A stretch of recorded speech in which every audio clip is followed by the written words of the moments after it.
Good morning student. Welcome to my YouTube channel PG study classes. और आज का जो हमारा टॉपिक है वो है हेनरी फ्यूल के 14 प्रिंसिपल्स ऑफ मैनेजमेंट। तो इस वीडियो में हम देखेंगे कि हेनरी फ्यूल ने कौन से वो 14 प्रिंसिपल्स ऑफ मैनेजमेंट के दिए और कैसे हम उन प्रिंसिपल्स को यूज़ कर कर अपनी केस स्टडी को क्या करते हैं, सॉल्व करते हैं। तो चलो देखते हैं कि बेसिकली हम अब देखते हैं हेनरी फ्यूल का बैकग्राउंड।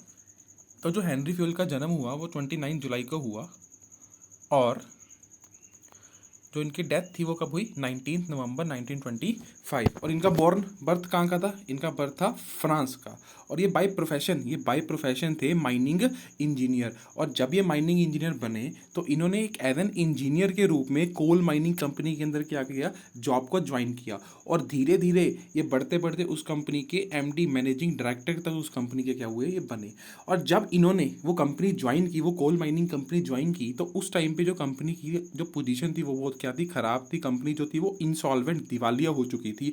और उसी टाइम के ऊपर फ्यूल ने उस कंपनी को छोड़ा नहीं, बट उस कंपनी को क्या किया, एज एन चैलेंज के रूप में लिया और अपने मैनेजरियल स्किल्स को यूज़ करके उस कंपनी को ना ही सिर्फ इंसॉल्वेंसी से बाहर निकाला, बट 30 साल बाद उस कंपनी को एक लीडिंग कोल स्टील कंपनी भी बना दिया। तो उन्होंने उस 30 साल के अंदर क्या किया, अपने बहुत सारे मैनेजरियल स्किल्स को क्या किया, उस कंपनी के ऊपर अप्लाई किया। और उसी स्किल्स को उन्होंने एक 14 प्रिंसिपल्स के रूप में क्या कर दिया, डेवलप्ड कर दिया, ताकि आने वाली जो भी नई कंपनी हो उसको यूज़ कर कर उन अपनी कंपनी में क्या कर सकती है, वो ग्रोथ कर सकती है। तो इसी वजह से जो फ्यूल है, फ्यूल को क्या कहा जाता है, फ्यूल को फादर ऑफ मैनेजमेंट भी कहा जाता है। तो उन्होंने फर्स्ट 4 फंक्शन ऑफ मैनेजमेंट भी डिस्कवर किए। कौन से प्लानिंग, ऑर्गेनाइजिंग, डायरेक्टिंग, कंट्रोलिंग। उन्होंने बताया कि टेक्निकल और मैनेजरियल स्किल दोनों क्या हैं, एक सेम नहीं है, ये दोनों क्या है, अलग अलग हैं। टेक्निकल स्किल कुछ और है, मैनेजरियल स्किल्स क्या है, कुछ और है। और उन्होंने डेवलप किए 14 प्रिंसिपल्स ऑफ मैनेजमेंट। तो हम देखते हैं कौन से उनके 14 प्रिंसिपल्स ऑफ मैनेजमेंट थे। तो कौन से प्रिंसिपल थे उनके, सबसे पहला था हमारे पास division of work, authority and responsibility, discipline, unity of command, unity of direction, subordination of individual interest to general interest, remuneration of employ, scalar chain, centralization and decentralization, order, equity, stability of tenure of personnel, initiative. And वो 14 principal कौन सा था, एस्पेरेडी cops. तो हम इस एक एक principal को डिटेल में समझते हैं कि क्या क्या ये प्रिंसिपल थे और इन प्रिंसिपल्स को कैसे हम अप्लाई कर सकते हैं। तो जो हमारे पास फर्स्ट प्रिंसिपल था, वो प्रिंसिपल जो हमें फ्यूल ने दिया, वो दिया डिवीजन ऑफ वर्क। तो बेसिकली फ्यूल ने अपनी कंपनी के अंदर क्या देखा कि अगर वो काम को क्या करेंगे, डिवाइड कर देंगे डिफरेंट डिफरेंट डिपार्टमेंट्स के अंदर और डिफरेंट डिफरेंट लोगों के अंदर, तो उससे क्या होगा, उससे उनकी एफिशिएंसी बढ़ेगी, काम की भी एफिशिएंसी बढ़ेगी। और मैनेजर उस काम को लगातार करेगा। देखो, एक मैनेजर को 10 चीज़ें देने के बजाय अगर एक ही काम दे दिया जाएगा तो इससे क्या होगा, एक तो उसकी एफिशिएंसी बढ़ेगी और उसकी स्पेशलाइजेशन आ जाएगी, और कंपनी को भी क्या होगा, उस स्पेशलाइजेशन से फायदा होगा। तो इस प्रिंसिपल में फ्यूल ने क्या बोला कि according to Fayol the whole work, जो सारा काम है उसको क्या कर दो, डिवाइड कर दो डिफरेंट पार्ट्स, और हर इंडिविजुअल को क्या कर दो, उसका काम क्या कर दो, प्रॉपरली असाइन कर दो according to their qualification and experience. कि जिस हिसाब से जिस इंडिविजुअल की जो क्वालिफिकेशन है, जो उसका एक्सपीरियंस है, उस हिसाब से उसको उसी पर्टिकुलर काम को क्या कर दो, दे दो। इससे क्या होगा, इससे जनरेट होगी स्पेशलाइजेशन, क्योंकि अगर वो उस काम को लगातार करता रहेगा और उससे उसके काम की एफिशिएंसी भी बढ़ेगी और कंपनी को भी क्या होगा, फायदा होगा। और जो ये प्रिंसिपल है ये सब जगह अप्लाई होगा, वर्कर के अंदर भी, मैनेजर के अंदर भी, टेक्निकल स्किल्स के अंदर। कि अगर कोई इंजीनियर है तो उसको इंजीनियरिंग का ही काम दो, अगर कोई फाइनेंस डिपार्टमेंट का है तो उसको अकाउंटेंट का ही काम दो, और काम को बेसिकली क्या करो, छोटे छोटे पार्ट्स में डिवाइड कर दो, और एक पर्टिकुलर इंडिविजुअल को सिर्फ उसका उतना ही पार्ट दो जितना वो एफिशिएंसी से क्या कर सके। तो इसी के हम एग्जांपल देखते हैं कि like if a teacher teaches in only one subject rather than 4 and 5, कि अगर एक स्कूल का टीचर है वो सिर्फ एक ही सब्जेक्ट को पढ़ाएगा 5 या 6 सब्जेक्ट्स के अलावा, तो इससे क्या होगा, अगर वो एक ही सब्जेक्ट को एक टीचर पढ़ाएगा तो उससे उसकी एफिशिएंसी क्या होगी, बढ़ेगी, और वो अपने सब्जेक्ट में क्या हो जाएगा, स्पेशलिस्ट हो जाएगा। इससे स्कूल को भी फायदा होगा, बच्चों की नॉलेज भी बढ़ेगी, और उस सब्जेक्ट का वो क्या हो जाएगा, एक्सपर्ट हो जाएगा। तो अगर इस प्रिंसिपल के अब हम देखते हैं इसके पॉजिटिव इफेक्ट क्या पड़ेंगे और नेगेटिव इफेक्ट क्या पड़ेंगे।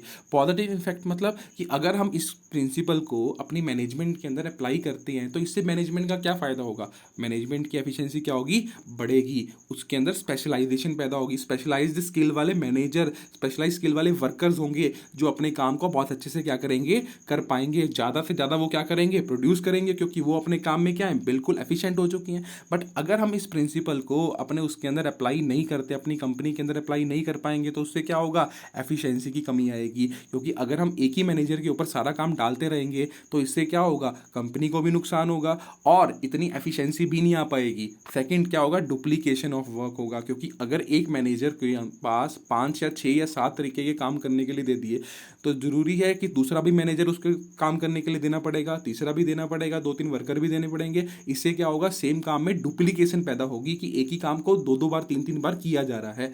और क्या होगा, इससे क्या होगा, मटेरियल की वेस्टेज होगी और लेबर का भी क्या होगा, नुकसान होगा। तो बेसिकली इस प्रिंसिपल में फ्यूल ने क्या बोला कि आप काम को क्या करो, छोटे छोटे पार्ट्स में बांट दो और हर इंडिविजुअल को उसकी क्वालिफिकेशन के हिसाब से क्या दो, काम दो, जिससे कंपनी क्या एफिशिएंसी भी बढ़ेगी और वो जो हमारा मैनेजर होगा या जो इंडिविजुअल होगा उसकी खुद की एफिशिएंसी इंक्रीज होगी और वो उस प्रोडक्ट के अंदर क्या हो जाएगा, स्पेशलाइज्ड हो जाएगा। तो ये था हमारे पास प्रिंसिपल डिवीजन ऑफ वर्क। और सेकंड प्रिंसिपल जो है हमारे पास वो है अथॉरिटी एंड रिस्पॉन्सिबिलिटी। तो इसके बाद फ्यूल ने हमें दूसरा प्रिंसिपल क्या दिया कि आप अथॉरिटी भी दो और रिस्पॉन्सिबिलिटी भी दो। तो अथॉरिटी का मतलब है कि किसी को पावर देना और रिस्पॉन्सिबिलिटी का मतलब है किसी के सिर के ऊपर कोई जिम्मेवारी देना, कि किसी को काम करवाने की जिम्मेदारी देना। तो इस प्रिंसिपल के हिसाब से फ्यूल ने बोला कि authority there should be a balance between authority and responsibility. मतलब कि जितनी आप किसी को अथॉरिटी दे रहे हो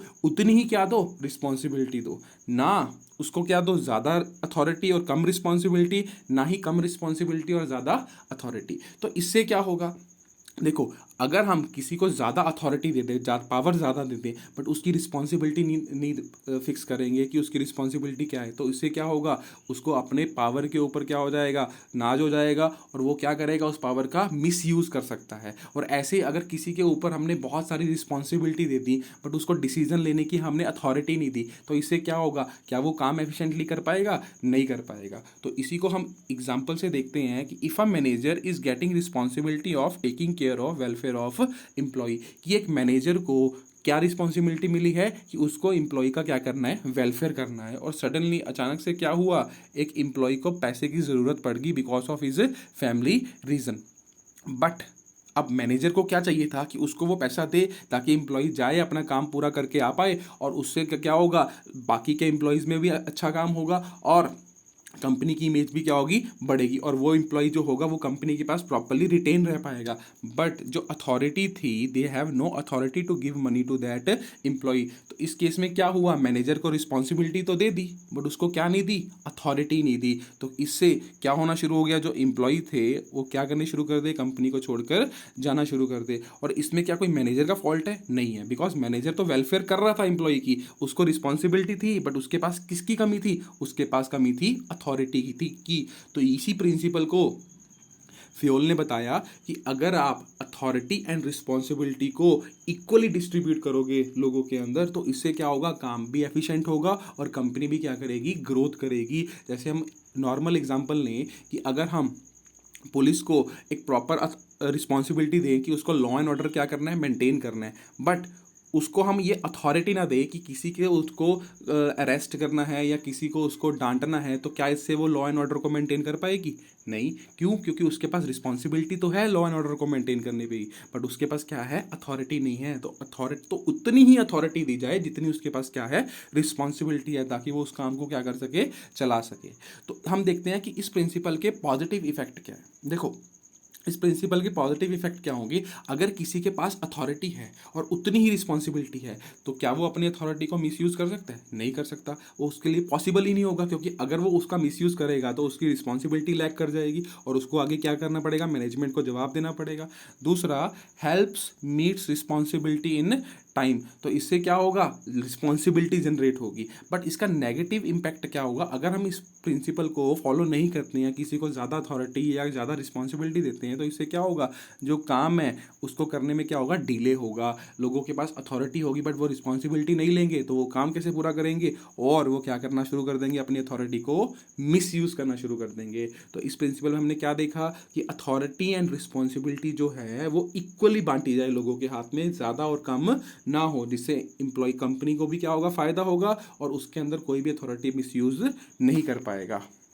तो नेक्स्ट प्रिंसिपल था हमारे पास डिसिप्लिन। तो डिसिप्लिन के हमें नाम से ही पता है, डिसिप्लिन मतलब एक proper order, rules and regulation को क्या करना, फॉलो करना। तो फ्योल ने बताया कि अगर कंपनी, कोई भी कंपनी है, वो कैसे चले, प्रॉपर डिसिप्लिन से चले। और डिसिप्लिन किसको फॉलो करना है, सिर्फ और सिर्फ छोटे एम्प्लॉय को नहीं फॉलो करना, वो डिसिप्लिन जो फॉलो करना है वो ईच लेवल ऑफ मैनेजमेंट के ऊपर फॉलो करना है। ऐसा नहीं है कि सिर्फ वर्कर के लिए डिसिप्लिन बना है और टॉप लेवल उसको फॉलो नहीं कर रहा है, नहीं, जो डिसिप्लिन को फॉलो करना है वो ईच लेवल ऑफ मैनेजमेंट के ऊपर फॉलो करना है, और प्रॉपर सुपीरियर और सबॉर्डिनेट क्या हो, रिलेशन हो। और अगर कोई भी व्यक्ति उस डिसिप्लिन को फॉलो नहीं करता तो उसके लिए पनिशमेंट तो हो, बट कौन सी पनिशमेंट हो, जुडिशियस एप्लीकेशन ऑफ पेनल्टी हो, मतलब जितनी की उसके लिए रिक्वायर्ड है उतनी ही क्या हो, पेनल्टी हो। तो डिसिप्लिन प्रिंसिपल से उसने क्या बताया कि प्रॉपर ऑर्गेनाइजेशन में क्या मेंटेन करना है, डिसिप्लिन मेंटेन करना है। और ये डिसिप्लिन मेंटेन करना काम किसका है, क्या सिर्फ वर्कर का काम है, नहीं,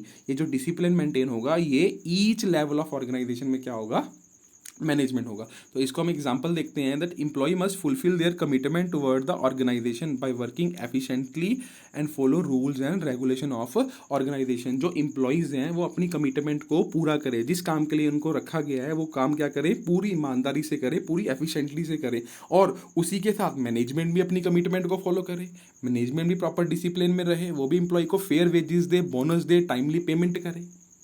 तो अगर हम इस प्रिंसिपल को अपनी कंपनी के अंदर या अपनी ऑर्गेनाइजेशन के अंदर अप्लाई करते हैं तो इसके पॉजिटिव इम्पैक्ट क्या होंगे, काम जो होगा वो सिस्टमेटिक वर्किंग होगी ऑर्गेनाइजेशन के अंदर। अगर एक डिसिप्लिन मेंटेन है तो डिसिप्लिन से ही काम होगा और एफिशिएंसी क्या होगी, बढ़ेगी। बट अगर इस प्रिंसिपल को किसी भी ऑर्गेनाइजेशन के अंदर अप्लाई नहीं किया जाता, यानी कि अगर किसी भी ऑर्गेनाइजेशन के अंदर डिसिप्लिन नहीं है तो उससे नुकसान क्या होगा, डिले होगा, रिसोर्सेज क्या होंगे, वेस्ट होंगे, कन्फ्यूजन का दौर होगा, डिसऑर्डर पैदा होगा कंपनी के अंदर। तो डिसिप्लिन जो है वो बहुत एक इंपॉर्टेंट प्रिंसिपल है। और ये कौन सा प्रिंसिपल था हमारे पास, थर्ड प्रिंसिपल था। अब हम करते हैं फोर्थ प्रिंसिपल। तो फोर्थ प्रिंसिपल है हमारे पास यूनिटी ऑफ कमांड। अब फ्योल ने इस प्रिंसिपल के अंदर क्या बोला कि भाई अगर कोई भी मैनेजर है, अगर उसको वर्कर को कोई भी कमांड देनी है तो ऐसा ना हो कि 2 मैनेजर या 3 मैनेजर मिलकर एक वर्कर को कमांड दें, नहीं, unity of, there must be unity of command, कि सिर्फ और सिर्फ एक वर्कर, एक सिर्फ और सिर्फ एक मैनेजर ही एक अपने वर्कर्स को क्या दे, ऑर्डर दे। इससे क्या होगा कि जो सारे वर्कर हैं वो अपने एक ही बॉस की बात मानेंगे। अगर इन सारे वर्कर्स को एक की बजाय 2 या 3 मैनेजर्स क्या दें, ऑर्डर्स दें, तो इससे क्या होगा, वर्कर्स तो कंफ्यूज हो जाएगा कि वो किसकी बात माने और किसकी बात नहीं माने, बिकॉज सारे क्या है, सीनियर लेवल के ऊपर हैं। तो इस यूनिटी ऑफ कमांड प्रिंसिपल के अंदर फ्योल ने क्या बोला, it means 1 employ 1 boss, and according to this principle the employ should receive order from 1 and only 1 supervisor, कि जो अपने एम्प्लॉयज़ हैं, जो वर्कर हैं, वो सारे जो ऑर्डर रिसीव करें वो किससे रिसीव करें, सिर्फ और सिर्फ एक मैनेजर से रिसीव करें। हाँ, जो वो ऑर्डर्स हैं वो मैनेजर पूरा डिस्कस करके, सारी टॉप मैनेजमेंट से डिस्कस करके उसको वो कर सकता है, बट जो एम्प्लॉयज़ हैं एम्प्लॉयज़ को बताए कौन, सिर्फ और सिर्फ एक मैनेजर बताए। और जिससे क्या होगा, अकाउंटेबिलिटी होगी, उस सुपीरियर की भी होगी अकाउंटेबिलिटी उस पॉइंट ऑफ टाइम के ऊपर। और अगर 2 सुपरवाइजर से या 3 सुपीरियर से आप ऑर्डर रिसीव करता है मैनेजर्स, या अगर 3 या 4 मैनेजर्स जो हैं वो वर्कर को ऑर्डर देते हैं, तो इससे क्या होगा, वर्कर्स में कंफ्यूजन क्रिएट होगी और कंपनी का काम एफिशिएंटली नहीं हो पाएगा। तो अगर हम एग्जांपल की बात करें, if a shop has 2 owner, कि एक शॉप के कितने मालिक हैं, 2 मालिक हैं। 1 asked his employ to distribute cloth outside the shop for display. एक ऑनर ने क्या बोला कि आप जो आपके क्लोथ्स हैं उसको कहाँ डिस्ट्रीब्यूट करो, बाहर डिस्ट्रीब्यूट करो, ताकि लोग देखें और कस्टमर क्या हो, अट्रैक्ट हो। बट दूसरे ने क्या बोला कि डोंट डिस्प्ले द क्लोथ्स को बाहर मत बांटो। क्यों? क्योंकि बाहर बहुत ज़्यादा क्या है, गर्मी है, और उससे क्लॉथ की शाइन क्या हो जाएगी, खत्म हो जाएगी।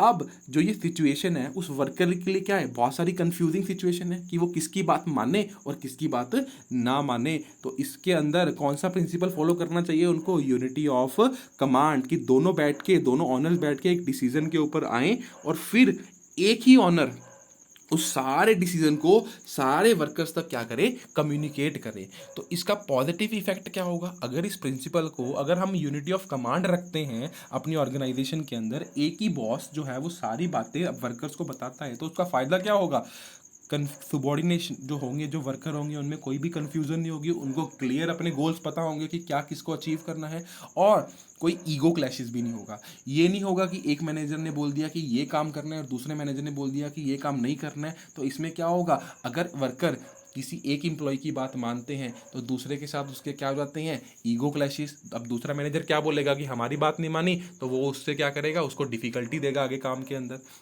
और अगर हम इस principle of unity of command को फॉलो नहीं करते तो इसके हमारे पास नेगेटिव इम्पैक्ट क्या है, कंफ्यूजन रहेगी। यस, एम्प्लॉयज़ क्या रहेंगे, टोटली कंफ्यूज रहेंगे कि किसकी बात माने और किसकी बात नहीं माने।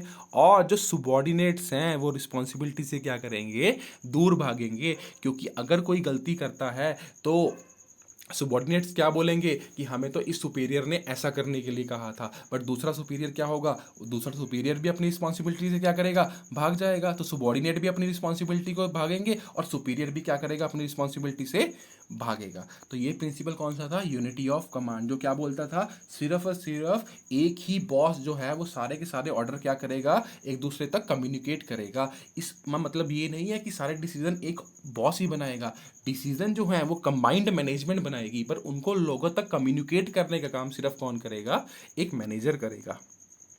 तो इसके बाद जो हमारे पास नेक्स्ट प्रिंसिपल है वो है यूनिटी ऑफ डायरेक्शन। अब यूनिटी ऑफ डायरेक्शन का मतलब क्या है कि एक ही रास्ते के ऊपर सारे काम करेंगे।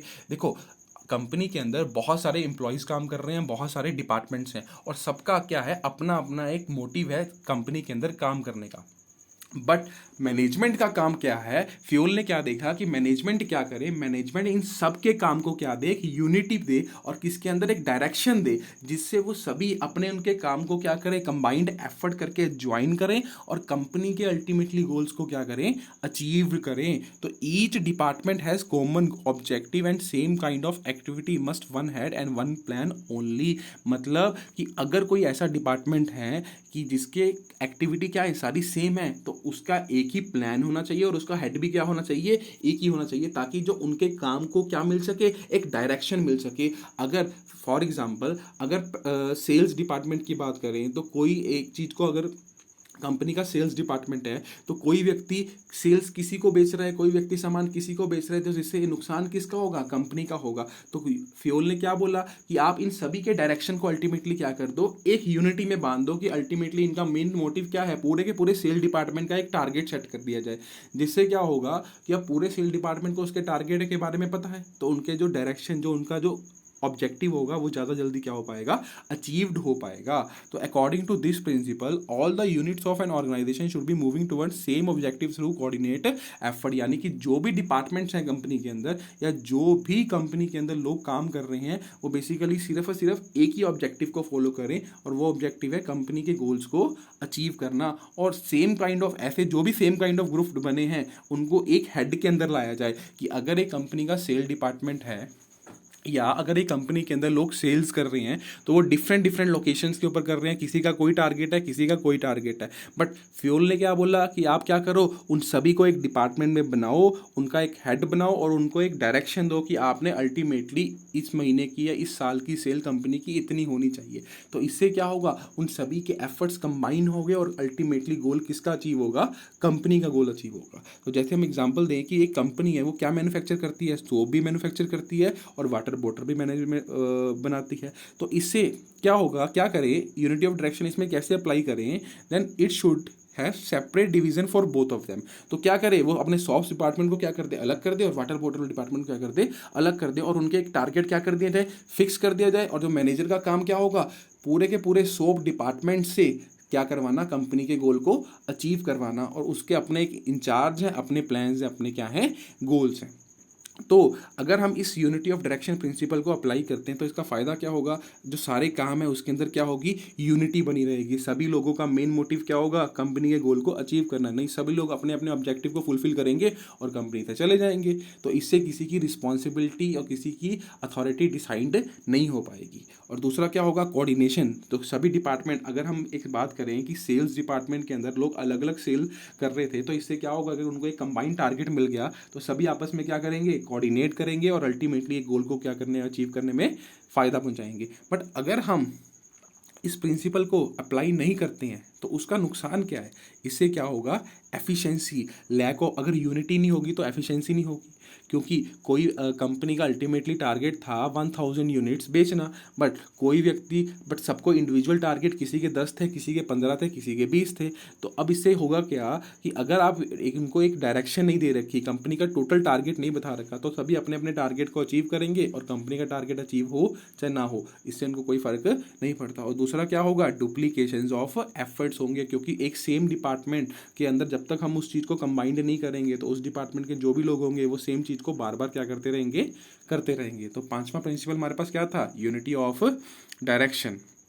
और अगला प्रिंसिपल है हमारे पास subordination of individual interest to general interest. अब इसका मतलब क्या है कि कंपनी का इंटरेस्ट पहले आता है एज कंपेयर टू इंडिविजुअल का इंटरेस्ट। अब फ्यूल ने इस प्रिंसिपल में क्या बताया कि जो ऑर्गेनाइजेशन का इंटरेस्ट है वो ज़्यादा बड़ा है किससे, इंडिविजुअल के इंटरेस्ट से, एम्प्लॉय के इंटरेस्ट से। देखो सबके एम्प्लॉय के, ऑर्गेनाइजेशन के, दोनों के क्या हैं, अपने अपने ऑब्जेक्टिव हैं, बट इन दोनों के ऑब्जेक्टिव कई बार क्या करते हैं, मैच नहीं कर सकते हैं। तो उस केसेस के अंदर किसका इंटरेस्ट सबसे बड़ा होगा, इंटरेस्ट किसका बड़ा होगा, कंपनी का बड़ा होगा। तो मतलब अगर एक एम्प्लॉय का अपना एक ऑब्जेक्टिव है या एम्प्लॉय का अपना कोई काम है, बट उसी टाइम पे कंपनी को भी काम है, तो एम्प्लॉय मेन प्रेफरेंस किसको दी जाएगी, कंपनी के काम को दी जाएगी। तो इसको एक एग्जाम्पल से समझते हैं कि if mister A is the employ of company PR limited is going to attend the family function. कहाँ जाना है उसने, फैमिली फंक्शन को अटेंड करने जाना है, but there is also an important meeting in the company which is not complete without them. और company के अंदर भी क्या है, एक इंपॉर्टेंट मीटिंग है जो उसके बिना क्या नहीं हो सकती, कंप्लीट नहीं हो सकती। तो इस केस में वो जो एम्प्लॉय है मिस्टर ए है, वो कहाँ जाएगा, अपने फैमिली फंक्शन में जाएगा या वो कंपनी की मीटिंग अटेंड करेगा। तो फियोल ने क्या प्रिंसिपल दिया कि subordination of individual interest into journal interest. वो अपने इंटरेस्ट को छोड़कर किसके इंटरेस्ट को फॉलो करेगा, कंपनी के इंटरेस्ट को फॉलो करेगा। तो अगर हम इस प्रिंसिपल के पॉजिटिव इफेक्ट देखें तो क्या होगा, सब में कोऑर्डिनेशन रहेगा और कंपनी बहुत अच्छे से अपने गोल्स को क्या कर पाएगी, अचीव कर पाएगी, बिकॉज जो एम्प्लॉयज़ है वो अपने इंटरेस्ट को छोड़कर कंपनी के इंटरेस्ट को फॉलो कर रहे हैं। बट अगर ये प्रिंसिपल नहीं होगा, सभी इंप्लॉयज़ अपने अपने ऑब्जेक्टिव को फुलफिल करेंगे, तो क्या कंपनी अपने गोल्स अचीव कर पाएगी, नहीं कर पाएगी। और क्या मैनेजमेंट भी फिर उनके साथ कॉपरेशन करेगी, नहीं करेगी। तो इससे लैक ऑफ कॉपरेशन की स्थिति क्या होगी, पैदा हो जाएगी। तो ये था सिक्स्थ प्रिंसिपल। इसके बाद है हमारे पास seventh principle, means remuneration of employees. मतलब इस प्रिंसिपल में फ्यूल ने क्या बोला कि आप इंप्लॉयज़ को क्या दो, रेम्यूनरेशन दो। और रेम्यूनरेशन जो देनी है वो कैसे दो, अकॉर्डिंग टू देयर स्किल, उनके स्किल के हिसाब से दो। मतलब जो भी उनको पैसा देना है, जो भी एम्प्लॉय को सैलरी देनी है, वो उनके स्किल के हिसाब दो। अगर एक वर्कर है तो वर्कर के हिसाब से सैलरी दो, अगर एक इंजीनियर है, अगर एक अकाउंटेंट है तो उसके हिसाब से सैलरी दो। तो इससे क्या होगा, एम्प्लॉयज़ क्या होंगे, मोटिवेट होंगे और अच्छा काम करेंगे। और अगर उनको रेम्यूनरेशन देनी भी है तो कितनी दें, इतनी, कम से कम इतनी दें ताकि जो उनकी कॉस्ट ऑफ लिविंग है, जो देश की महंगाई है, वो उस महंगाई से क्या कर सके, सर्वाइव कर सके। देखो अगर हम एक एम्प्लॉय को हायर किया और उसको सैलरी दे रहे हैं बट वो अपना खर्चा ही नहीं निकाल पा रहा, तो क्या वो लॉन्ग टर्म के लिए कंपनी के पास रहेगा, नहीं रहेगा। तो इस प्रिंसिपल में फ्योल ने क्या बोला कि अगर आप किसी एम्प्लॉय को हायर करते हो तो उसको इतनी फेयर रेम्यूनरेशन दो ताकि वो अपना क्या कर सके, जो कॉस्ट ऑफ लिविंग है उसको भी फुलफिल कर सके। और जिससे वो क्या होगा, अगर वो अपने खर्चे आसानी से निकाल पाएगा और कुछ पैसे सेव भी कर पाएगा तो इससे वो मोटिवेट होगा और कंपनी में क्या कर पाएगा, काम कर पाएगा। बट अगर वो अपनी कॉस्ट ऑफ लिविंग को नहीं अचीव कर पाता या दूसरी कंपनीज जो हैं उसके जो कॉम्पिटिटर्स हैं या गवर्नमेंट है उसको ज़्यादा सैलरी ऑफर करती हैं, तो वो क्या होगा, कंपनी को छोड़कर चला जाएगा।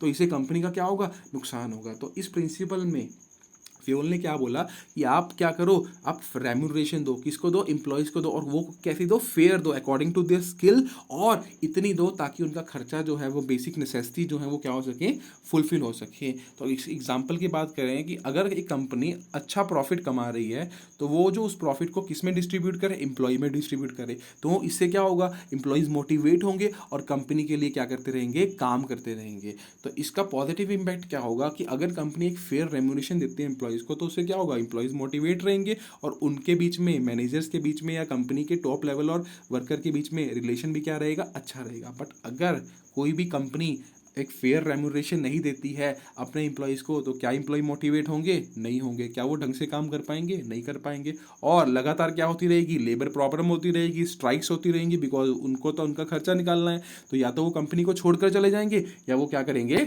स्ट्राइक्स करेंगे। तो नेक्स्ट प्रिंसिपल है हमारे पास स्केलर चेन।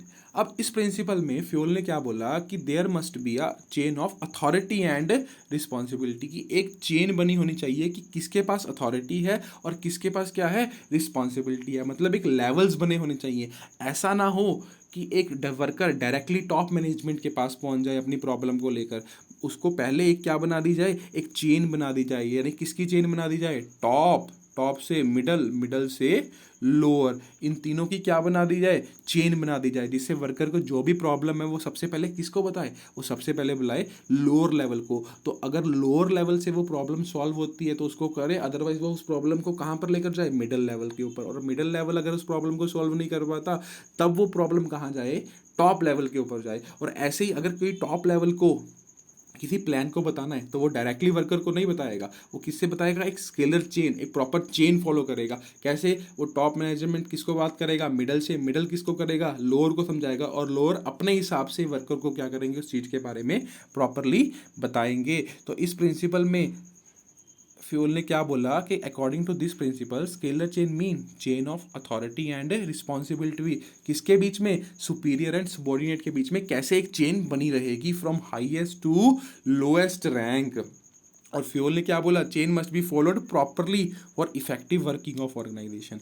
देखो अगर टॉप मैनेजमेंट सीधा जाके वर्कर को बताएंगे तो डिपार्टमेंट के हेड्स क्या करेंगे और लोअर लेवल क्या काम करेगी। और कितने वर्कर्स होते हैं कंपनी के अंदर, अगर हम सोचें कि कंपनी का टॉप हेड, लाइक यानी रिलायंस कंपनी की बात करें तो अगर मुकेश अंबानी है तो मुकेश अंबानी क्या करेंगे, सारे वर्कर्स को बताएंगे अपने जाके कि कंपनी के गोल्स क्या हैं। तो इससे क्या, वो कब अपने मेन डिसीजन लेंगे, कब वो नए प्रोजेक्ट लेने के डिसीजन लेंगे। और ऐसे ही अगर वर्कर को कोई प्रॉब्लम आती है तो वो डायरेक्टली किसको कॉल करेगा, मुकेश अंबानी को कॉल करेगा, नहीं टॉप लेवल को कॉल करेगा, नहीं। तो इससे क्या होगा, एक डुप्लीकेशन वर्क हो जाएगा और इससे क्या होगा, कंपनी के अंदर एक डिफिकल्ट सिचुएशन क्रिएट हो जाएगी। तो इसीलिए फ्यूल ने क्या बोला कि क्या there must be a proper scalar chain, की एक प्रॉपर रूल, एक प्रॉपर चेन फॉलो की जाए और उस चेन के हिसाब से ही जो अथॉरिटीज़ हैं, जो इन्फॉर्मेशन है वो क्या हो, फ्लो हो। सो नो इन्फॉर्मेशन, इससे क्या होगा, अच्छा अगर ये चेन फॉलो की जाएगी तो इससे क्या होगा, एक एक इन्फॉर्मेशन जो है वो एम्प्लॉयज़ तक पहुंचेगी और डिटेल्ड के साथ पहुंचेगी और कोई भी काम क्या होगा, डुप्लीकेट नहीं होगा। और सारी इन्फॉर्मेशन जो है वो ईच लेवल ऑफ मैनेजमेंट के पास क्या होती रहेंगी, ट्रांसफर होती रहेंगी। और इसी के बीच में हमारे पास एक वर्ड आता है which is called gang plan. देखो गैंग प्लान का मतलब क्या है कि जब इंप्लॉय डायरेक्टली कम्युनिकेट करता है किससे, अपने टॉप लेवल से, यानी कि वो सारे लेवल्स ऑफ चेन को फॉलो ना करके डायरेक्टली अपने से सीनियर या सुपर सीनियर को डायरेक्टली जाके क्या करेगा, कॉल करेगा। तो इस सिचुएशन को हम क्या बोलते हैं, गैंग प्लान बोलते हैं, जिसमें नो स्केलर चेन, कोई भी स्केलर चेन को फॉलो नहीं किया जाता। तो अगर हम बात करें कि इसका पॉजिटिव इम्पैक्ट क्या होगा, अगर हम एक कंपनी के अंदर स्केलर चेन फॉलो कर रहे हैं तो उसका पॉजिटिव इम्पैक्ट क्या होगा, प्रॉपर फ्लो ऑफ इंफॉर्मेशन, जो इंफॉर्मेशन है वो क्या करेगी, प्रॉपरली फ्लो होगी। बट उसका नेगेटिव इम्पैक्ट क्या होगा, अगर हमें किसी कंपनी में स्केलर चेन को नहीं फॉलो करते हैं, यानी कि हर व्यक्ति किसी से भी जाके कोई भी बात कर सकता है या कोई भी अथॉरिटी कोई भी अपनी रिस्पॉन्सिबिलिटी को अप्लाई कर सकता है, तो इससे क्या होगा, कम्युनिकेशन गैप होगा, आधी बातें पहुंच पाएंगी, आधी बातें नहीं पहुंच पाएंगी। अब टॉप लेवल को क्या पता है कि वर्कर को किस स्टेट ऑफ माइंड के साथ समझाना है, और उनके अंदर क्या हो जाएगी, क्लैरिटी नहीं हो पाएगी, काम की क्लैरिटी नहीं हो पाएगी। तो ये स्केलर चेन कौन सा प्रिंसिपल था हमारे पास, 8वां प्रिंसिपल था। तो इसके बाद हमारे पास प्रिंसिपल है centralisation and decentralisation. Centralisation and decentralisation. तो फ्यूल ने ये प्रिंसिपल दिया। और सेंट्रलाइजेशन का मतलब क्या है? सेंट्रलाइजेशन का मतलब है जब पावर किसके हाथ में है? Power is on the few hand only. सिर्फ और सिर्फ किसके हाथ में है? टॉप लेवल के हाथ में। और डिसेंट्रलाइजेशन का मतलब क्या है? जब पावर को क्या किया जाता है? डिस्ट्रीब्यूट किया जाता है among the every level of the management. तो फ्यूल ने क्या बोला कि अगर कोई ऑर्गेनाइजेशन छोटी है, देखो अगर कोई छोटी ऑर्गेनाइजेशन है या जो इंप्लॉइज अगर ज़्यादा पढ़े लिखे नहीं है, तो उसके लिए किस प्रोसेस को फॉलो करेंगे? सेंट्रलाइजेशन को फॉलो करेंगे। बिकॉज जो अगर एक ऑर्गेनाइजेशन छोटी है तो टॉप मैनेजमेंट ही उसके लिए सफिशिएंट होगी और उसके अंदर लेवल बनाने की ज़रूरत ही नहीं है। या अगर एक ऐसी ऑर्गेनाइजेशन है जिसके जो इंप्लॉइज हैं वो इतने एजुकेटेड नहीं है, तो वो अपने डिसीजन खुद से नहीं ले सकते, तो इस केस में पावर जो है वो किसके हैंड में होनी चाहिए? They follow centralisation system. But अगर एक ऑर्गेनाइजेशन लार्ज है और उसके एम्प्लॉय वेल एजुकेटेड है, तो उस केस में क्या कर सकते हैं? उस केस में क्या करना चाहिए? अपनी पावर्स को डिस्ट्रीब्यूट करना चाहिए, ताकि और कितने कुछ कुछ लेवल के ऊपर क्या करना चाहिए? डिस्ट्रीब्यूट करना चाहिए, ताकि इससे क्या होगा? इससे एम्प्लॉयज भी मोटिवेट होंगे और जो मैनेजर है उनके ऊपर जो इतना बोझ है वो भी क्या होगा? कम हो पाएगा। और फ्यूचर के मैनेजर भी क्या होंगे? तैयार हो पाएंगे। और फ्यूल ने क्या बोला? फ्यूल ने बोला there is a combination of both, कि आप सेंट्रलाइजेशन भी फॉलो करो, यानी कि मेन डिसीजन जो है वो कौन लेगा? Centralise top level. बट जो ऐसे डिसीजन है जिनको हम पास कर सकते हैं उनको क्या करो? पास करो। इससे क्या होगा? मैनेजर का जो बर्डन है वो भी कम होगा और मैनेजर की जो पूरी की पूरी एनर्जी है वो किसके ऊपर लगेगी? उसके मेन एक्टिविटी के ऊपर लगेगी, जिससे कंपनी की अल्टीमेटली क्या होगी? ग्रोथ होगी। और इंप्लॉइज भी क्या फील करेंगे? मोटिवेट फील करेंगे। तो इसका पॉजिटिव इंपैक्ट क्या होगा? पॉजिटिव इफेक्ट होगा कि इंप्लॉय फील मोटिवेटेड और जो डिसीजन होंगे वो क्या होंगे? फास्ट होंगे। देखो अगर एक टॉप लेवल मैनेजमेंट सारे डिसीजन बनाती है और सारी पावर अपने हाथ में रखती है, तो उससे डिसीजन क्या होंगे? फास्ट होंगे, कंट्रोल भी क्या होगा? स्ट्रिक्ट होगा। बट अगर हम इन चीज़ों को फॉलो नहीं करते हैं, जहाँ पर सेंट्रलाइजेशन की ज़रूरत है या डिसेंट्रलाइजेशन की ज़रूरत है, वहाँ पर उसको फॉलो नहीं करते, तो क्या होगा? डिसीजन क्या होंगे? डिले होंगे। यानी कि एक बहुत बड़ी ऑर्गेनाइजेशन है, ठीक है ना, उसके अंदर हमें फॉलो क्या करना चाहिए था? डिसेंट्रलाइजेशन। बट हम फॉलो क्या कर रहे हैं? सेंट्रलाइजेशन। जिससे क्या हो रहा है? डिसीजन नीचे जा रहा है बट उनके तरफ पहुंच नहीं पा रहा, या कम्युनिकेशन गैप है, तो वो डिसीजन में क्या होगा? डिले होगा। या मिस यूज ऑफ क्या होगा? अथॉरिटी होगी। अथॉरिटी का क्या करेगा? अगर जिसके हाथ में पावर आ गई उसका क्या करेगा? मिस यूज करने की कोशिश करेगा। और ऐसे अगर मैं बात करूं कि एक छोटी ऑर्गेनाइजेशन है और वो एक प्रॉपर, उसके लिए क्या रिक्वायर्ड था? उसके लिए सेंट्रलाइजेशन रिक्वायर्ड थी, बट अब उसने क्या फॉलो करना शुरू कर दिया? डिसेंट्रलाइजेशन फॉलो करना शुरू कर दिया। तो जो डिसीजन बहुत जल्दी क्विक होने थे, अब वो क्या होने शुरू हो गए? डिले होने शुरू हो गए। तो सेंट्रलाइजेशन एंड डिसेंट्रलाइजेशन किसके ऊपर डिपेंड करता है? अकॉर्डिंग टू फ्यूल वो डिपेंड करता है, अगर आपकी ऑर्गेनाइजेशन क्या है? छोटी है और इंप्लॉइज ज़्यादा एजुकेटेड नहीं है, तो आप किसको फॉलो करो? सेंट्रलाइजेशन को फॉलो करो। बट अगर आपकी ऑर्गेनाइजेशन बहुत बड़ी है और इंप्लॉइज भी क्या है? एजुकेटेड है, तो आप किसको फॉलो करो? डिसेंट्रलाइजेशन को फॉलो करो। या इन दोनों का क्या बना के रखो? एक कॉम्बिनेशन बना के रखो, जिससे डिसीजन फास्ट और कंपनी क्या कर सके? अपने गोल्स को अचीव कर सके।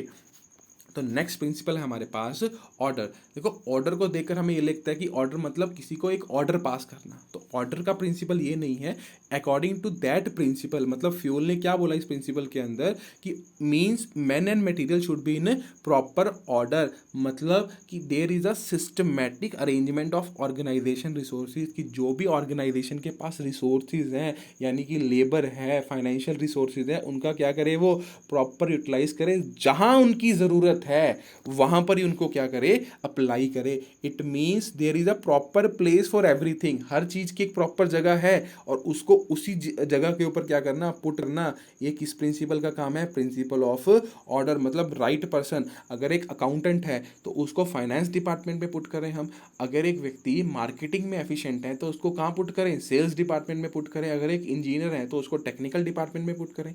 यानी कि right person should be put in right place, that means proper order के अंदर पुट करें उसको। और ऐसे ही अगर हमारे पास जो रिसोर्सेज हैं उनको उनकी एक्चुअल प्लेस में, जहाँ पर पैसे की ज़रूरत है वहाँ पर ही लगाया जाए, फालतू में पैसे को खर्च नहीं किया जाए। यानी कि जिस चीज़ की जहाँ पर रिक्वायरमेंट है वो चीज़ वहीं पर होनी चाहिए। अगर वो चीज़ वहाँ पर नहीं मिलेगी, जैसे अगर हम एग्जांपल दें कि मैनेजमेंट जो है मैनेजमेंट जो है एक बहुत बड़ी कंपनी को मैनेज कर रही है और उसको हज़ारों की तादाद में क्या है, वर्कर्स हैं। और वर्कर अब अगर मशीन को चलाएंगे तो उससे क्या होगा, मशीन के अंदर दिक्कतें भी आएंगी। तो जो टूल्स हैं मशीन के, वो उनको उसी के पास रखने पड़ेंगे। बट मैनेजमेंट ने क्या किया, उन टूल्स को थर्ड फ्लोर या फोर्थ फ्लोर के ऊपर रखा हुआ था। तो इस केस में क्या हो गया, क्या वो एक प्रॉपर ऑर्डर के अंदर जहाँ पर उनको रखने की जगह थी वहाँ पर है, नहीं है। तो इससे क्या होगा, कंपनी के काम डिले होने शुरू हो जाएंगे और ऑर्गेनाइजेशन इतने अच्छे से काम नहीं कर पाएगी। तो अगर एक एग्जांपल दें कि जो बुक्स हैं वो कहाँ पर प्लेस होनी चाहिए, लाइब्रेरी के अंदर। चाक एंड डस्टर कहाँ पर प्लेस होने चाहिए, क्लासरूम के अंदर।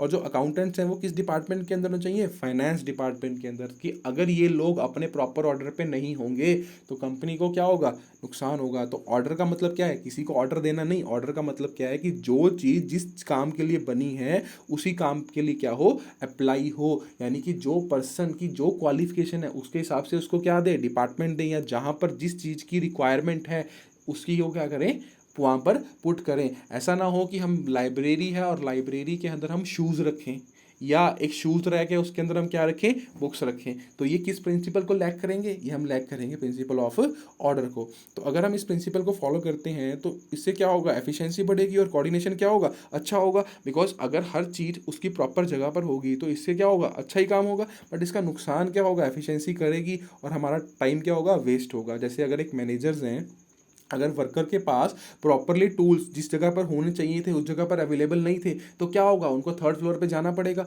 और उनका टाइम क्या होगा, प्रॉपरली वेस्ट होगा। चलो, तो अगला हमारे पास जो प्रिंसिपल है वो है इक्विटी। अब इक्विटी का मतलब क्या है, मतलब जो फ्योल ने बोला कि जो कंपनी है वो अपने सभी एम्प्लॉय को कैसे ट्रीट करे, इक्वली ट्रीट करे।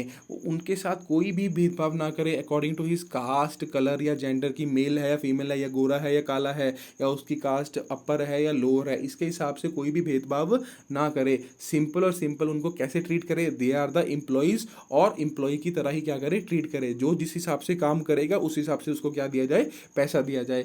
ठीक है ना। तो मैनेजर जो है वो अपने बिहेवियर के अंदर भी क्या रखें, काइंडनेस रखें वर्कर के प्रति। ऐसा ना हो किसी भी वर्कर के साथ कोई भी पार्शियलिटी की जाए। देयर मस्ट बी इक्विटी, सभी को कैसे ट्रीट किया जाए, इक्वली ट्रीट किया जाए। मतलब सबको सैलरी दी जाए, उनके कास्ट या जेंडर के हिसाब से उनको सैलरी कम या ज़्यादा नहीं दी जाए। जैसे क्या होता है कि अगर कोई हैवी वर्क होता है तो उसके लिए हम गर्ल्स को नहीं रखते हैं, किसको रखते हैं, बॉयज़ को या मेल को प्रेफर करते हैं। तो इस केस में क्या है, इक्विटी फॉलो नहीं करते हैं। या कई बार क्या होता है, किसी का रंग डार्क होता है तो उसको हम शायद रिसेप्शन पे नहीं बैठाते हैं, उसको कोई और काम देते हैं। तो इससे हम क्या कर रहे हैं, इक्विटी फेयर नहीं कर रहे हैं। तो इसकी एग्जांपल देखेंगे कि एक एबीसी लिमिटेड कंपनी थी, वो क्या कर रही है, हाई सैलरी दे रही है, किसको दे रही है, मेन वर्कर को as compare to women worker. तो इससे क्या होगा, जो फीमेल वर्कर्स होंगी वो डीमोटिवेट होंगी और क्या वो कंपनी के अंदर जॉब करेंगी, नहीं करेंगे। और इससे कंपनी का जो इम्पैक्ट होगा सोसाइटी के ऊपर वो भी क्या पड़ेगा, नेगेटिव पड़ेगा, because they are not treating their employees equally. तो अगर हम इस इक्विटी को फॉलो करते हैं तो इसका इम्पैक्ट क्या होगा, एम्प्लॉयज़ के अंदर सेटिस्फेक्शन होगी कि हाँ, हमारी जो मर्जी कास्ट है, जिस मर्जी कलर से हम बिलोंग करते हैं, या जिस मर्जी जेंडर के हैं हम, बट हमें हमारे काम के क्या मिलेंगे, प्रॉपर पैसे मिलेंगे और कंपनी की इमेज भी क्या होगी, मार्केट में अच्छी होगी। बट अगर हम इस प्रिंसिपल को फॉलो नहीं करते, या जो मैनेजमेंट है वो इक्विटी नहीं अपनाती, डिस्क्रिमिनेशन करती है अपने एम्प्लॉयज़ के साथ, तो उससे क्या होगा, एम्प्लॉय में डिससेटिस्फेक्शन होगी। और जो उनके रिलेशन है एम्प्लॉयज़ के साथ वो अच्छे रहेंगे, बुरे रहेंगे, बुरे रहेंगे। That's it. तो नेक्स्ट प्रिंसिपल है हमारे पास, वो है stability of tenure of personnel. अब पर्सोनल मतलब कौन होंगे, एम्प्लॉयज़। तो फ्योल ने बोला कि जो कंपनी है वो अपने एम्प्लॉयज़ के अपने एम्प्लॉयज़ की जॉब को क्या करे, टेन्योर को क्या करे, स्टेबल करे। तो उसने क्या देखा बेसिकली कि जो लोग हैं वो 2 महीने 6 महीने की ट्रेनिंग लेते हैं और उसके बाद क्या करते हैं, कंपनी को छोड़कर चले जाते हैं। तो इससे क्या होता है, कंपनी का नुकसान है, क्योंकि कंपनी ने एक एम्प्लॉय के ऊपर, ट्रेनिंग के ऊपर इतने पैसे खर्च करे और उसके बाद क्या हुआ, वो 6 महीने के बाद छोड़कर चला गया। तो कंपनी को नया एम्प्लॉय हायर करना पड़ेगा और उसके ऊपर फिर दोबारा से ट्रेनिंग रखनी पड़ेगी। तो इसे देखते हुए फ्यूल ने क्या किया, एक प्रिंसिपल बनाया which is called stability of tenure of personnel. मतलब कि जो एम्प्लॉयज़ हैं should be selected for a minimum fix period, कि उनको अगर हमने सिलेक्ट भी करना है तो उनके साथ क्या कर लो, एक कॉन्ट्रैक्ट कर लो कि वो इतने टाइम तक तो क्या करेंगे, काम करेंगे कंपनी के पास। तो इससे क्या होगा, कंपनी का एक्सपेंडिचर कम होगा, जो वो कंपनी एम्प्लॉयज़ को ज्वाइन के ऊपर क्या करती है, खर्च करती है। और ताकि उनको नए एम्प्लॉयज़ ज्वाइन नहीं करने पड़ेंगे और वो मिनिमम टाइम के लिए क्या करेंगे, काम करेंगे। तो कंपनी क्या करे, एक पॉलिसी बनाए कि मिनिमम टाइम के ऊपर तो वो लोग क्या करें, उसके पास काम करें, जिससे कंपनी के एक्सपेंसेस भी कम होंगे ट्रेनिंग के ऊपर, और कंपनी की जो एफिशिएंसी है, जो एक्सपीरियंस्ड एम्प्लॉयज़ हैं वो भी कंपनी के पास क्या करेंगे, रिटेन रहेंगे, और कंपनी का टर्नओवर भी क्या होगा, कम होगा। तो एग्जांपल देखें हम कि एबीसी लिमिटेड कंपनी है, following a policy that if any employee join the company they must give service for at least 3 year, कि उन्होंने एक पॉलिसीज बना दी कि अगर कोई भी एम्प्लॉय ज्वाइन करता है वो कम से कम कितने साल काम करना चाहिए, कम से कम 3 ईयर्स तो वो क्या करेगा, वर्क करेगा। तो इससे क्या होगा, इससे जो कंपनी ने एम्प्लॉयज़ की ट्रेनिंग के ऊपर पैसे खर्च किए हैं, कंपनी उसको भी रिकवर कर लेगी, और एम्प्लॉयज़ के अंदर भी क्या होगा, सेल्फ कॉन्फिडेंस होगा कि हम कम से कम 3 साल तो इस कंपनी में क्या करेंगे, काम करेंगे। तो फ्यूल का जो 12th प्रिंसिपल था वो क्या था, stability of tenure of personal, की जो भी कंपनी लोगों को हायर कर रही है कम से कम वो मिनिमम पीरियड के लिए क्या करें, काम करें, और छोड़कर कंपनी को ना जाए। तो इसका पॉजिटिव इंपैक्ट क्या होगा, इंप्लॉयज़ मोटिवेट होंगे और कंपनी का खर्चा भी क्या होगा, कम होगा। बट अगर हम इसको फॉलो नहीं करते और एम्प्लॉयज़ लगातार छोड़ छोड़ कर जाते हैं तो इससे क्या होगा, एम्प्लॉयज़ के अंदर भी डिससेटिस्फेक्शन होगी। अगर कंपनी ऐसी पॉलिसी अपनाती है कि आओ ट्रेनिंग करो और 2 महीने बाद या 6 महीने बाद उनको निकाल देती है, और उनका जो एक्सपेंडिचर होगा वो भी क्या होगा, बहुत ज़्यादा होगा। तो नेक्स्ट प्रिंसिपल है हमारे पास, इट इज़ कॉल्ड इनिशिएटिव। अब इस प्रिंसिपल के अंदर फ्यूल ने क्या बोला कि जो एम्प्लॉयज़ हैं, देखो बेसिकली क्या है, जो एम्प्लॉयज़ हैं वो वर्कर हैं, वो एक्चुअल सिचुएशन के अंदर क्या कर रहे हैं, काम कर रहे हैं, वो एक्चुअल फील्ड में काम कर रहे हैं और उनको ज़्यादा पता है as compare to top level management के हिसाब से। तो फ्यूल ने बोला कि अगर कोई भी एम्प्लॉय या कोई भी वर्कर किसी इनिशिएटिव को लेकर या कोई भी आपको प्लान बनाना चाहता है, तो जो वर्क मैनेजर हैं वो क्या करें, बिना किसी ईगो क्लैश से उस प्लान को क्या करें, सुने, या मैनेजर अपनी तरफ से एम्प्लॉयज़ के अंदर क्या पैदा करें, इनिशिएटिव पैदा करें, उनको इनिशिएटिव, उनको एक बोनस का लालच देकर या किसी भी रूप में कोई लालच देकर उनके अंदर इनिशिएटिव पैदा करें कि एम्प्लॉयज़ आएँ, अपने जो प्लान्स हैं उनको क्या करें, मैनेजमेंट के साथ डिस्कस करें, जिससे क्या होगा, मैनेजमेंट को रियल लाइफ एक्सपीरियंस मिलेगा और मैनेजमेंट अपने काम को क्या कर पाएगी, अच्छे से कर पाएगी। तो इस प्रिंसिपल के अंदर इनिशिएटिव मतलब क्या है, taking first step for doing something. देखो इनिशिएटिव क्या होता है, कोई ना कोई स्टेप लेना, कोई ना कोई काम करने के लिए स्टार्ट करना। तो according to fuel, management should be given an opportunity to employees, कि मैनेजमेंट क्या दे, अपने एम्प्लॉयज़ को अपॉर्चुनिटी दे कि वो भी प्लान्स के अंदर, पॉलिसीज़ के अंदर क्या लें, पार्ट लें, और उनके जो डिसीजन है उनको स्वीकार करे, वेलकम करे उनके डिसीजन का, उनको रिग्रेट ना करे। कोई भी आइडिया को मैनेजर अपने साथ क्या करे, अपनी ईगो के साथ क्लैश ना करे, बट उन आइडियाज़ को सुने। हाँ, मानना ना मानना उनके ऊपर है कि वो माने या ना माने, इन अ डिसिप्लिन्ड वे, कि अगर वो मानते हैं तो भी ठीक है, अगर वो नहीं मानते तो क्या करें, उसको आइडिया को ड्रॉप आउट कर दें, बट उनकी बात क्या की जाए, सुनी जाए। इसकी एग्जांपल देखते हैं कि ABC limited company always welcome the new ideas of their employees. तो यानी कि वो इनिशिएटिव को बहुत अच्छे से क्या कर रही है, प्रिंसिपल को फॉलो कर रही है, और अगर कोई आइडिया उनको अच्छा लगता है तो उसको क्या देती हैं, बोनस देती हैं। तो इससे एम्प्लॉयज़ क्या होंगे, इनसे एम्प्लॉय क्या फील करेंगे, मोटिवेटेड फील करेंगे कि भाई हमारी भी कंपनी के अंदर क्या होती है, सुनी जाती है, और अगर हमें कोई प्रॉब्लम है तो अगर हम बनाएंगे तो प्लान उसके हिसाब से क्या हो सकते हैं, मॉडिफाइड हो सकते हैं, और इससे उनकी एफिशिएंसी क्या होगी, और इंक्रीज होगी, क्योंकि प्लान उनके हिसाब से बना हुआ है। बट अगर हम इस प्रिंसिपल को फॉलो नहीं करते, या मैनेजमेंट जो है वो अपने एम्प्लॉयज़ की बात नहीं सुनती, अगर कोई भी प्लान आता है उनको नहीं मानती, तो इससे क्या होगा, एम्प्लॉयज़ में डीमोटिवेशन होगा। वो बोलेंगे कि उनकी तो किसी ने सुननी ही नहीं है, वो सिर्फ एक मशीन के रूप में काम कर रहे हैं कि जो भी ऑर्डर आएगा तो वो अपने तरफ से कोई एफिशिएंसी ज़्यादा नहीं दिखाएंगे, और इससे क्या होगा, उनके रिसोर्सेज में ज़्यादा से ज़्यादा क्या होगी, वेस्टेज होगी। बिकॉज जो एक्चुअल एक्सपीरियंस है वो वर्कर को पता है, और वर्कर ही अपने हिसाब से क्या बना सकता है, पॉलिसीज बना सकता है। तो ये था हमारे पास इनिशिएटिव, और लास्ट प्रिंसिपल है हमारे पास एस्पेरेट डी कॉप्स। तो एस्पेरेट डी क्रॉस प्रिंसिपल मतलब क्या होता है, इसका मतलब है team spirit, unity between all the, किसके बीच में यूनिटी हो, सारे डिपार्टमेंट के बीच में यूनिटी हो, सारी मैनेजमेंट के बीच में क्या हो, एक यूनिटी हो। तो इस प्रिंसिपल में फ्यूल ने क्या बोला कि जो मैनेजमेंट है वो क्या ट्राई करे, वो ट्राई करे ताकि ज़्यादा से ज़्यादा हार्मनी, टीम स्पिरिट हो, किसके बीच में, एम्प्लॉयज़ और मैनेजर के बीच में। ऐसा ना हो कि एम्प्लॉयज़ जो हो वो अपनी बात माने और मैनेजर जो हो वो अपनी ईगो में रहे कि हम किसी की नहीं सुनेंगे। नहीं, फ्यूल ने बोला कि अगर टीम स्पिरिट होगा, उनके बीच में प्रॉपर कोऑर्डिनेशन होगा, तो इससे फ़ायदा क्या होगा, एम्प्लॉयज़ का भी फ़ायदा, मैनेजमेंट का भी फ़ायदा, और अल्टीमेटली कंपनी का भी क्या होगा, फ़ायदा ही फ़ायदा। वो किसको प्रमोट करें, वो प्रमोट करें वी को, नॉट आई, मतलब हम मिलकर काम करेंगे, मैं अकेला काम नहीं करूँगा। तो इसकी एग्जांपल देखते हैं कि एबीसी लिमिटेड कंपनी थी, उसने टारगेट कितने का सेट किया, 100 unit per day. Because of excess demand manager should divide the work between all the employee.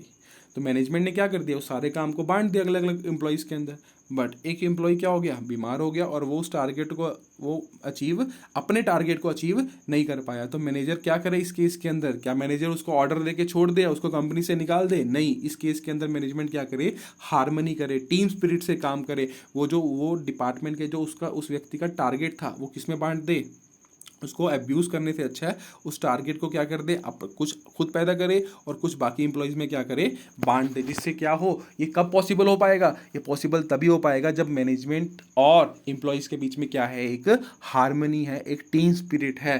तो इस प्रिंसिपल में फ्योल ने क्या बोला कि ज़्यादा से ज़्यादा मैनेजमेंट किसकी कोशिश करे, हार्मनी, टीम स्पिरिट मेंटेन करने की क्या करे, कोशिश करे। तो इसके पॉजिटिव इंपैक्ट क्या होंगे, एक टीम स्पिरिट डेवलप होगी और एम्प्लॉयज़ में बेसिकली क्या होगा, सेटिस्फेक्शन होगा। बट अगर हम हार्मनी नहीं करते हैं या टीम स्पिरिट से काम नहीं करते हैं या ईगो क्लैशेस होते हैं मैनेजमेंट के और एम्प्लॉयज़ के बीच में, तो इससे क्या होगा, एम्प्लॉयज़ को क्या आएगा, स्ट्रेस आएगा और जो उनके गोल्स हैं क्या वो अचीव हो पाएंगे, नहीं हो पाएंगे। तो अगर इसका टारगेट जो है वो मैनेजमेंट किसी में डिस्ट्रीब्यूट ना करती है, मैनेजमेंट टीम स्पिरिट से वर्क करके ना उनको बांटती, तो क्या कंपनी का गोल अचीव हो पाता, नहीं हो पाता।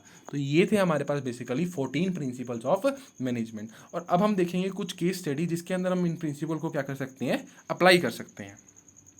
तो फर्स्ट केस स्टडी है हमारे पास कि Telco limited is manufacturing files and folder from old cloth to discourage use of plastic files and folder. कि जो एक टेलकम लिमिटेड कंपनी है वो पुराने कपड़ों से क्या बनाती है, प्लास्टिक को खत्म करके पुराने कपड़ों से अपने फाइल एंड फोल्डर बनाती है। इसके लिए उसने क्या किया, employ people from nearby village, आसपास के गांव से क्या कर लिए, लोगों को एम्प्लॉय किया जहां पर जॉब अपॉर्चुनिटीज क्या थी, कम थी। एंड एम्प्लॉय, उनका एक एम्प्लॉय था Harish, designed a plan for cost reduction. तो उसने क्या किया, एक प्लान बनाया ताकि कॉस्ट क्या की जा सके, कम की जा सके। But it was not welcome by the production manager. But production manager ने उसकी बात को सुना, नहीं सुना। तो यानी कि हरीश ने क्या करने की कोशिश करी, हरीश ने इनिशिएटिव लेने की कोशिश करी, बट मैनेजर ने क्या कर दिया, उसकी बात को माना नहीं माना। और ऐसे ही क्या हुआ, एक और एम्प्लॉय ने उनको सजेशन दिया कि आप डिज़ाइन में क्या करो, इंप्रूवमेंट करो, बट उसकी भी बात नहीं मानी गई। तो किस प्रिंसिपल को उन्होंने लैक किया, क्या यूनिटी ऑफ कमांड के बारे में बात करी, नहीं। क्या इक्विटी के बारे में बात किया, नहीं। क्या कोई man and material proper order पे नहीं है, नहीं। तो किसकी बात करी उन्होंने, किस प्रिंसिपल की बात करी हमने, इनिशिएटिव की। कैसे पता चला हमें इनिशिएटिव है, क्योंकि वर्कर्स ने इनिशिएटिव दिखाने की कोशिश करी, उनको बताया कि कैसे कॉस्ट रिडक्शन हो सकती है, बट प्रोडक्शन मैनेजर ने उसकी बात नहीं मानी। तो अगली केस स्टडी देखते हैं हम कि प्राण लिमिटेड कंपनी थी और किसको बनाती थी वो, एलसीडी टीवी बनाती थी। बट फ्रॉम प्रीवियस 3 months तक production is not completed up to date. कि जो प्रोडक्शन है वो कंप्लीट नहीं हो पा रही है, उनका जो टारगेट क्या हो रहे हैं, मिस हो रहे हैं। तो इसके लिए कंपनी ने एक मैनेजर को हायर किया to find out the reason.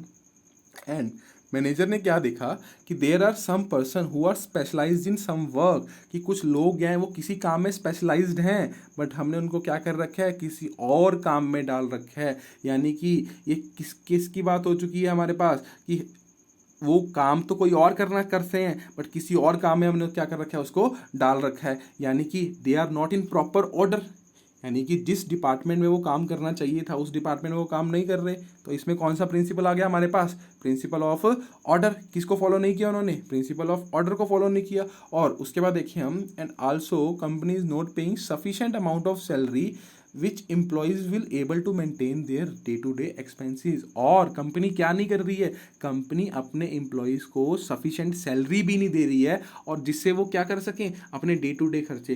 क्या उनको फेयर रेम्यूनरेशन मिल रही है, नहीं मिल रही है। तो कौन से प्रिंसिपल यहाँ पर वायलेट हो रहे हैं, तो सबसे पहले कौन सा वायलेट हुआ यहाँ पर, ऑर्डर। ऑर्डर कैसे पता चला कि जो कंपनी ने किसी वर्कर को हायर कर रखा है और वो स्पेशलाइज्ड किसी और काम में है, बट उसको डाल किसी और काम में रहा है। तो ये क्या था, the man and material should not in proper order. और दूसरा क्या है, जितने उसको एक्सपेंस देने चाहिए, कंपनी जितनी उसको सैलरी दे रही है उससे उसका खर्चा नहीं चल रहा, तो कॉस्ट ऑफ लिविंग पूरी नहीं हो रही। तो किस चीज़ की कमी है, फेयर रेम्यूनरेशन की कमी है। तो दो प्रिंसिपल्स को वॉयलेट किया, fair remuneration and order. Next देखते हैं हम कि Sonia limited was engage in the business of manufacturing auto components. Lately it was expanding to increase demand for cars. तो उसको क्या लगा कि कार्स की डिमांड बढ़ रही है, द कंपटीशन, और कंपटीशन भी बढ़ रहा है, in order to keep market share intact the company directed is workforce, company ने क्या बोला वर्कफोर्स को कि भाई आप क्या करो, ओवर टाइम करो ताकि डिमांड क्या हो सके, पूरी हो सके। बट इससे क्या हुआ, बहुत सारी प्रॉब्लम आई। Due to increased pressure of work, efficiency of worker की एफिशिएंसी क्या होनी शुरू होगी, डिक्लाइन होनी शुरू होगी। Some time the subordinate had to work for more than one superior, यानी कि सुबॉर्डिनेट को कितने सुपीरियर के अंडर काम करना पड़ रहा है, एक से ज्यादा सुपीरियर की, मतलब एक से ज्यादा की बात सुननी पड़ रही है। तो इससे क्या इफेक्ट पड़ेगा हमारे ऊपर, तो ये किसकी बात है, बेसिकली बात करी यूनिटी ऑफ कमांड के बारे में बात करी। And the worker were becoming indiscipline, worker क्या हो चुके, इनडिसिप्लिन हो चुके, वो किसी की भी बात नहीं मान रहे हैं। तो इसमें कौन सा प्रिंसिपल वायोलेट किया हमने, डिसिप्लिन। और थर्ड हमारे पास क्या है, the spirit of team work which has characterised the company previously had begun to wane, मतलब टीम स्पिरिट की भी क्या हो चुकी है, वो खत्म हो चुकी है। तो ये तीन प्रिंसिपल हमने इसमें क्या कर रहे हैं, वायोलेट कर रहे हैं। और क्वेश्चन क्या पूछा उन्होंने, which of the principle is not violated, तो यूनिटी ऑफ कमांड को भी वायोलेट किया है क्योंकि उनको दो सुपीरियर के साथ काम करना पड़ रहा है, डिसिप्लिन भी नहीं है वर्कर, और उनके बीच में क्या हुआ, टीम स्पिरिट की भावना भी क्या हो चुकी है, खत्म हो चुकी है। तो कौन सा बचा हमारे पास, बचा अथॉरिटी एंड रिस्पॉन्सिबिलिटी। तो ये थी हमारे पास प्रिंसिपल ऑफ मैनेजमेंट की केस स्टडीज। तो ये था हमारे पास पूरा टॉपिक प्रिंसिपल ऑफ मैनेजमेंट का। Thank you.